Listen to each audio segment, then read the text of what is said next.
Ladies and gentlemen, welcome to the Sheep Get Sheared podcast. I'm your host, Austin Creed. My friends, today we're going to ask a very important and pregnant question, and that is this.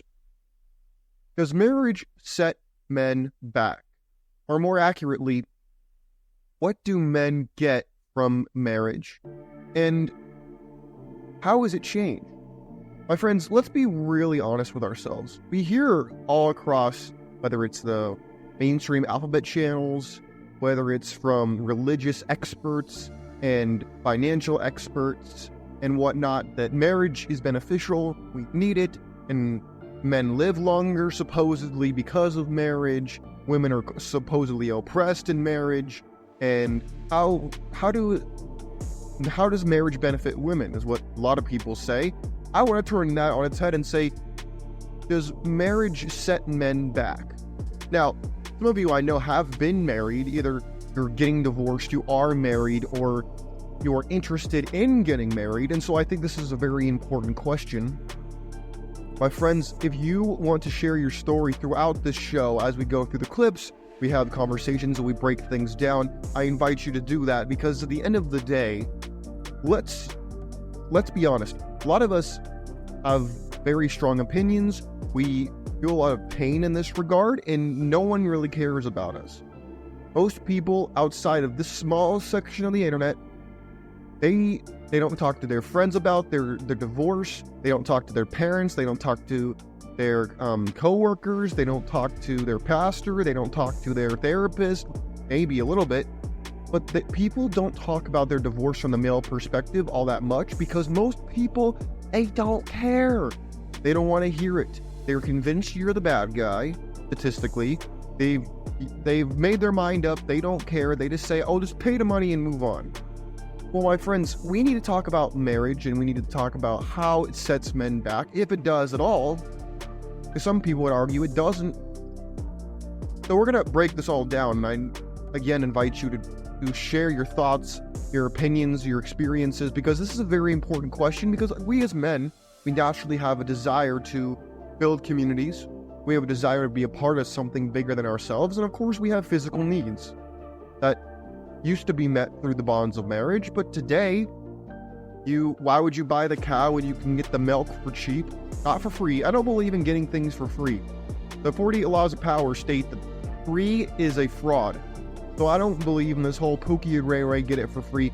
They get it on fire sale, but they don't get it for free. Because everybody pays. You get to pay with your time, attention, money, your sanity sometimes, your future is at stake. You pay with something. So, my friends, without further ado, let's jump into the videos I have prepared for today's show. So, when we get into the conversation of how does marriage set men back, if at all, usually people are going to jump to the money conversation. Let's talk about what to do if one person in a marriage makes more money than the other person. I love this question from Jenny O'Jenny. She goes, how does this work if one person makes more than the other? And are you still taking out equal amounts of fun money? Statistically, men make more than women. Not because of this gender pay gap that everybody likes to talk about. That's been outlawed since the 1960s. This is not professional legal advice by any means, but I will tell you, ladies, if you are working a job and you think that this gender pay gap exists and that your boss is screwing you out of money, this is not legal advice, but I would encourage you, as someone who has studied law in my undergrad, please go get a lawyer and sue for the money that you rightfully deserve if you think this is happening to you, because it's illegal either way. But if you don't do that, and then you continue to talk about the gender pay gap, I know you're a liar.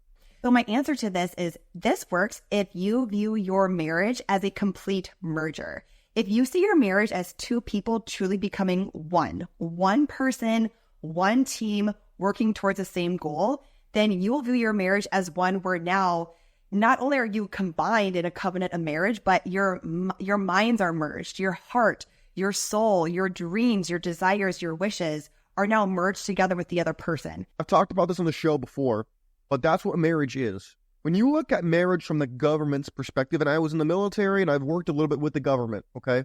The government sees marriage as a corporate merger between two businesses, two social security numbers. merging together in a corporate merger.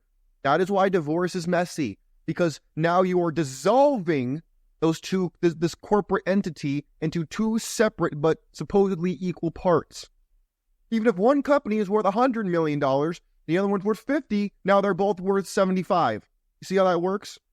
That is how the marriage works, because marriage is seen as a business merger. There is no love in this business arrangement from the government's perspective. We put love on it because we are human beings and we have natural need to be loved and admired and everything else. At least that's what we're told and what's pushed in modern media. But when you break it all down, she's 100% right. This is what marriage is. It is a corporate merger between two businesses, i.e., the social security number you're given at birth if you are a United States citizen. That is what you are given. Thus, that is what marriage is. Now she's kind of bringing in the merger of your soul and your spirit and your desires and your physical. That's all well and good, but let's not leave out the part where we're talking about men, right?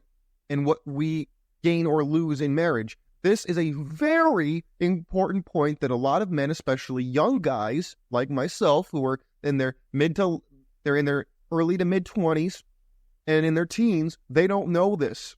They don't understand this is a business move. This is not based off of your peen or your pleasure or romance. No, that is not what marriage is. You look at all the people going back a long ways in most Western societies or even Eastern societies, at the noble levels, the royal levels, merchant levels, they got married for business, diplomatic, and regional reasons. They didn't get married because they loved each other. That is an invention from Shakespeare and the poets and the writers and the philosophers. That is not something that actually happened all that much. It was based off of, hey, this is what I have to offer. This is what I have to offer. Let's merge. Let's make this happen. Let's build an alliance. And then they did that through love, not war. That was how it was done. But today, the average person thinks that love is the necessity for marriage, when historically that has been absolutely false. In fact, you look at the story of Romeo and Juliet, that was not supposed to be a romantic story. It was a romantic tragedy. He wrote it because he was laughing at the morons who were so young, all they cared about was love. He was laughing at them. But anyways, let's not lose the forest for the trees. If you want to be parents one day, then you will merge your DNA and your genetics to have kids. And also you will merge your money. So this is having a viewpoint of, regardless of who makes more than the other person, you guys still view yourselves as equals. Comes in. I've mentioned this multiple times. I hate the word partner, and I'll tell you why. Because it is a stealth word. That word stems from a used-to-be subculture in the society that has now gone mainstream, and you know them as the LGBTQ community. That is what they used to call, for example, if you were gay back in the day, even today, I know men who are gay, and I respect them, and I know them, I still talk to them to this day. They have partners. Back in the day, 10 years ago even, you did not call your boyfriend or your girlfriend or your wife or your husband your partner. They were your spouse or your husband or your wife. Now, we have this whole idea of partnership. In a business, a partnership means you own equal shares, which is factually incorrect. Men are supposed to be leaders and women are supposed to be followers. That is the only way a relationship works. Unless you are the 0.001% of people who are cucks and you let your wife run your show and you're the stay-at-home husband or stay-at-home dad. Your marriage is already on life support by my estimation. But again, gentlemen, this is where stuff gets kind of put in there and you miss it. When we break these videos down, I know it might seem like I'm being too analytical or I'm going too deep into it. No, I want you to understand that this permeates society. This is why so many of us, we don't know, oh my goodness, my relationship fell apart. How did it happen? Because your wife was probably watching, or your girlfriend or whoever was watching content like this. They first said, oh, we're partners, we're equals. And you're like, wait a minute, are we equals? I'm supposed to be the leader. You can't be the leader if I'm the leader. There is an alpha. In every single pack or flock or anything in nature, there is the leader and then there is the rest. Okay? There is a hierarchy. But now we want to get rid of the hierarchy because apparently everybody is equal regardless of whether they bring stuff of equal tangible value. And even if you do, you need somebody to make the final end decision. Even in a so-called democracy, which is arguable that we have in this country, we have the president who makes decisions for the entire executive branch of government. He's supposed to make fast and quick decisions that a group could not make, which is why in every relationship, the man is supposed to make those choices because they don't have time for a powwow. They don't have time for a convening of the council. Sometimes a decision has to be made in the heat of the moment, and he needs to make that choice. But when you have a partnership in a business, you can't do that, which is why the women lose respect for the men who fall for this. This is a shit test. Don't fall for it. And as leaders in the marriage, Yahoo Finance just released a research paper where their findings were that having a shared bank account is actually good for couples. One of the researchers said something interesting in the paper, in the article, where she said, does having a joint checking account make a couple happier, or are happy couples just getting joint checking accounts? Please let these guys know if I am mistaken with what I'm about to say. I know guys who have gotten divorced in the middle. When I was in the military, I knew guys who got divorced. They got divorced. They had a joint checking account and a joint savings account. When they got divorced, he was deployed. She cheated on him when he was deployed, and they got a divorce. Okay? He went to get the money out of that checking account because he put the majority of the money in that account because she was a stay-at-home mom. Guess what happened? He tried to do that. The court stopped him. The court stopped him because he could not do that. Because it was in both of their names, she got at least 50% of what was in that bank account, even though she did not put in 50%. Okay? So just be aware of this, gentlemen. It is not setting you up for success. It is setting you back if things go south. And again, if you are a man who's been divorced or you're going through a divorce, please let these guys know. Because what they found is that there is more transparency, there's more trust, there's more of a communal standpoint where you guys are working together as a team. And they found that the couples who have joint checking accounts are actually happier afterwards. Final answer to how does this work? It works if in your marriage you view yourself as equals, as unified, and as leaders, as a team, working together for all things, including your money. Gentlemen, this is how you get henpecked right here, just so you know. This is what women try to do. They try to henpeck you. Now, I don't blame women for doing this. This is how they naturally operate. So I'm not telling you to resent women for this because you shouldn't. Just understand how it works. One of my favorite fairy tales is Beauty and the Beast. The reason why I love old school fairy tales is because they're like Aesopian fables. An Aesopian fable, and if those of you who don't know what an Aesop fable is, Aesopian fables were fables that ended up being used by the communists in the 1910s and 20s in what would become the Soviet Union. They are stories from the past using symbols to infer meanings and values. In other words, stuff like the lion and the mouse, the spider and the crow, whatever. When you look at the Beauty and the Beast, the reason that the beauty was attracted to the beast was because he was a beast to be tamed.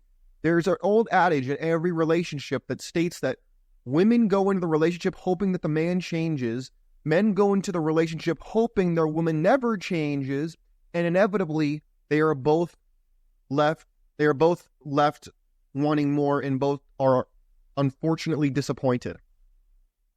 So when we get to this idea of equal partnership, caring, powwows, council convening, we're both leaders. This is a shit test. This is a way for them to test you to see if you are a leader or a subservient man they can wrap around their finger and then get bored with. Just so you know, this is what you put up with in a relationship. I don't care if it's a girlfriend, a wife, a booty call. It don't matter. It's the same thing. It always happens. This is the stuff you put up with. But now let's go towards a little bit of the religious angle, because men are called to make sacrifices in their relationships. Some of us might be like, that's right, they're supposed to follow us. Okay, you need to understand. She's called to submission. You are called to sacrifice. You're called to lay down your life. I want you to think about Christ. Do you wear a crown in marriage? Yes, it's a crown of thorns. Lay our life down in unselfish promotion of wife. She ends up responding to that leadership. Submission comes in response to sacrifice. Think about Christ in the church. Y'all, every one of us understand this if you're a believer, because it's what it means to be a gospel-centered Christian. That's why we keep preaching the gospel over and over and over. When we are blown away over God's love for us, that he would send Christ to literally die for us, then all of a sudden we see, man, we must be some kind of valuable in his eyes. And when I feel that worth coming from him laying his life down, now I want to follow him. And husbands, that's the model. She is worth your sacrifice. The men are naturally wanting to make the sacrifice. I have yet to meet a man who marries a woman or is serious about a woman and he does not want to sacrifice for her. He's not willing to give his life for her. He's not willing to sacrifice to give her the best life that he can. What I end up seeing more often, and I understand this is anecdotal, so take it with a grain of salt, but the more I see is men breaking their backs to give women the life that they really, that they want to give them, the best they can, and the women taking it for granted, not appreciating it, and basically saying, I want more. It's never enough. You raise the bar is now here. You raise the bar again, the bar is now here. And anything that falls below this bar, you are now a disappointment. You are now not doing your job. Now, she feels the need. Now she doesn't have to do her job. And now she can go and cheat. You can go and slack off because you're not doing in her eyes what you're supposed to do. And of course, the so-called equal partnership is nowhere to be found when it comes to her side of the argument. Her side of the argument, nope, no obligation. You're not entitled to her body. You're not entitled to her housework. You're not entitled to anything. On your end, she's entitled to half your stuff, to the kids, to half of what comes later, depending on how your divorce goes and what the judge says, and half of the lawyer's fees potentially, if her lawyer is really good and yours isn't. My friends, this is the real reality we're dealing with right now. My friends, we need to understand that sacrifice is important, yes, but we shouldn't just sacrifice because we're men. We should sacrifice for people who deserve it, who have earned it, not deserve it, but who have earned it from us. We sacrifice for people who have earned it. We shouldn't just sacrifice for everybody because then there's nothing left for us. One of my favorite quotes from The Richest Man of Babylon, which is a great book, is you always pay yourself first so that you can then, it's like when a farmer goes and he collects the crops. He takes a certain amount of the crop and he takes those seeds and he plants it. He takes part of the harvest and he uses that seed, the best of it, for the next year's harvest. In the same way, you should take a little bit of money every single month and save it, so then you can then parlay it into a new business venture, a new investment, or a new side hustle to give you even more money. You see how that works? But the problem is, a lot of men will give and give and give to people who are not going to really do anything with the money, even in their wives, even their kids, but then they won't leave it for themselves to then do something with it. And that is the problem. So when we talk about men, and is marriage setting them back, this is what we're talking about from a financial standpoint. Because a lot of men, our entire value as a man by society, whether it be religious society, secular society, is telling us that to be a good man means we give our soul every day to everybody and we leave next to nothing for ourselves. That is what it means to be a good man in today's day and age, unfortunately. And if you want to give anything to yourself, you're seen as toxic, mean, arrogant, self-centered, selfish. You're not seen as, quote, a good man. Because you're not good for everybody else. You're good for yourself. But that's not good for, to them, that's not good. But if you're a woman, oh, you put yourself first, that's great. You take care of yourself, that's good. See how backwards it is? Now, again, this is not supposed to make you feel angry towards anybody. This is just meant to open your eyes of what you are giving up. And this is why, in my opinion, I know I'm going to go against a lot of people who are religious and who love my show. I don't think that getting married to stay, quote, sexually pure, that's not enough for me. I don't think it's enough. Because now you're holding me hostage by something that I didn't ask to be born with. You might say, well, Austin, why are you even going here? Oh, I'll go here. I didn't ask to be born a man. I'm not mad. It is what it is. But now, because of that, you're now going to hold my orgasm hostage against me. In other words, I only get to do it when you tell me. I only get to do it because when my wife wants it from me. The so-called two becoming one flesh, well, it only seems to matter when this one flesh who's not me wants it. You see how that works? Gentlemen, this is why I tell you on this show, and part of the biblical bachelor lifestyle is understanding that you are not a prisoner to your sexuality. And I don't think that you should be. Because then you're limiting yourself. And I don't believe in putting limits on yourself like that. Because then you're letting other people exploit you through this limitation. Speaking of exploitation, let's go to this video. I think a lot of you who are married can relate to this, or have been married, or even have a girlfriend. You can relate to this. Hey guys, I'll be back. There's something I gotta do.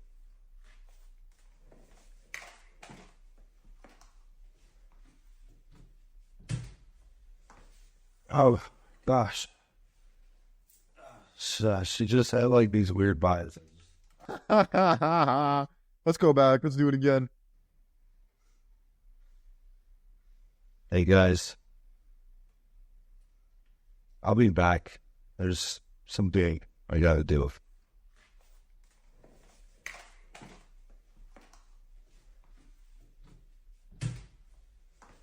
Oh gosh, she just had like these weird vibes. Alright, I'm back. And as someone who's has friends who are getting married, and I see this from that side, I know people who are older who have gotten divorced, and I've seen that side.